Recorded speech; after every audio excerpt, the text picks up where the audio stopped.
center I always buy 1 or 2 cheap clamps, so now I have a lot of these clamps. I think that they are so cheap because after using them a couple of times, this piece here always deforms and sometimes it falls. These clamps used to have this piece hooked in that ball on the screw, and the top surface was flat. To leave a mark in the wood, one should tighten it very hard. But now that piece is a metallic sheet with a plastic cover that always ends up breaking, or sometimes the top of the screw perforates the plastic cover.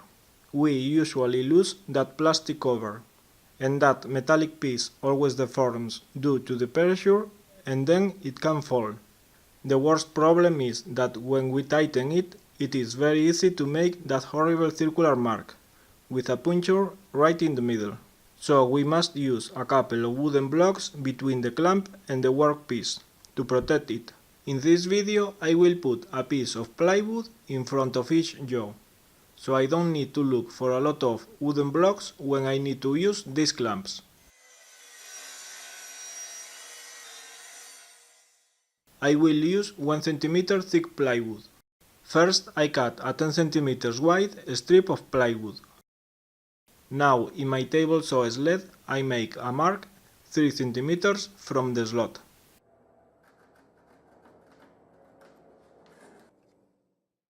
And I cut my plywood strip in 10 cm by 3 cm pieces.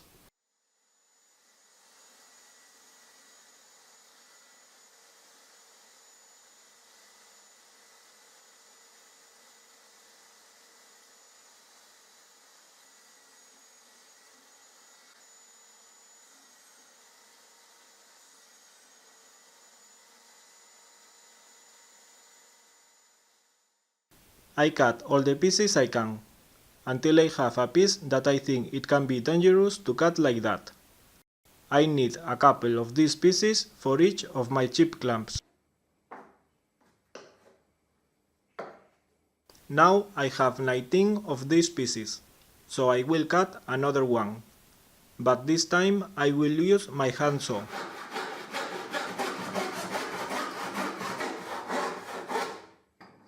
And now I have enough pieces to improve 10 of my cheap clamps. I mark a line right in the middle in one end of one of the pieces. I turn that strip until I can put the tip of this drill bit right on the line.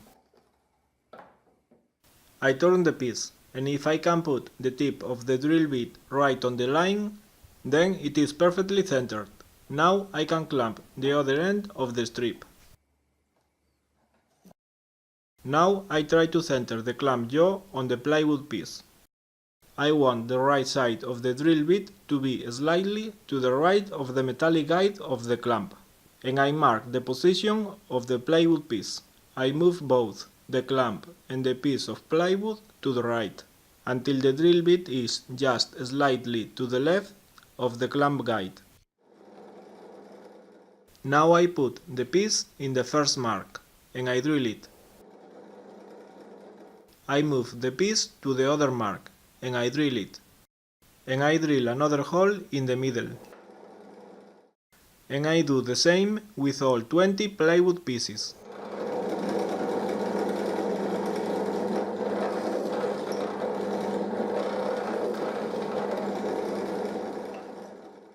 With this narrow chisel, I cut the wood I have left between the holes.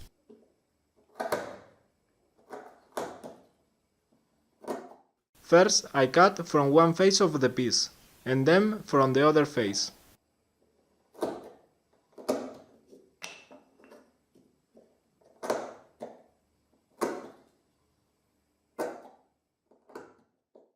And now I use the drill press to clean the hole, moving the plywood piece from side to side, with the drill bit turning inside the hole. The truth is that to move the plywood piece like that, I need to make some effort with the hand and with the fingers. But anyway, I only have 20 plywood pieces.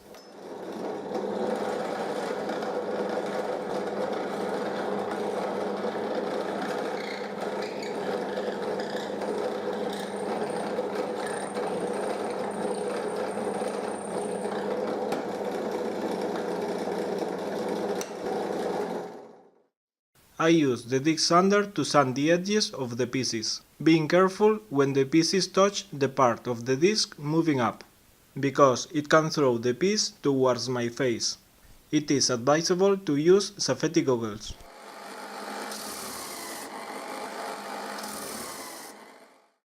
And I round the corners.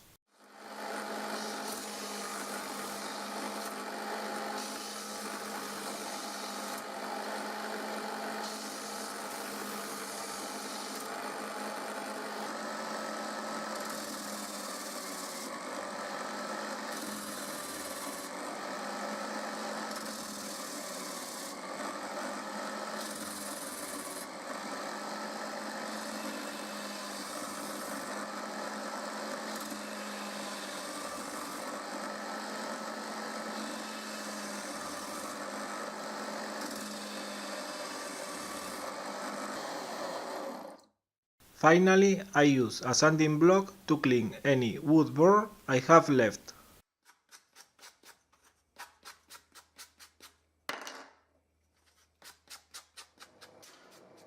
Now I just have to put the moving jaws apart, so I can mount the plywood pieces in the metallic guide between both jaws. To put the moving jaws apart, I have to grind the notch these clamps have in the end of the metallic guide. Some clamps don't have a notch, but they have a rivet.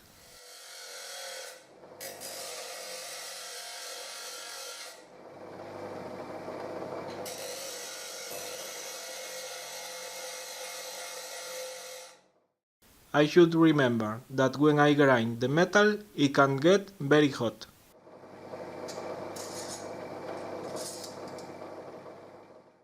Finally, I can put two of these plywood pieces between the jaws of each clamp.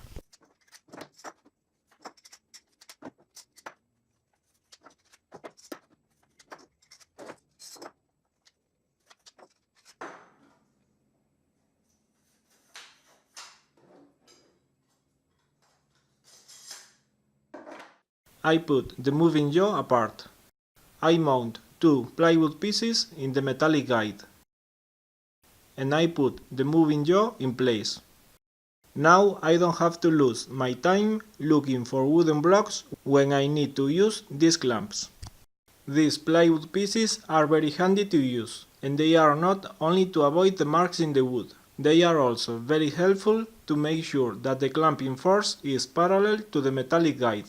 A big problem with these cheap clamps is that the thread in the moving jaws can be misaligned, and that makes very difficult to apply the clamping force in the right direction. Now all the problem is to use some newspaper to make sure I won't glue the plywood pieces to my workpiece, or maybe some wax could do the trick. Thanks for watching. You can find all my woodworking videos in my YouTube channel, and if you like my videos, thanks for subscribing to my channel.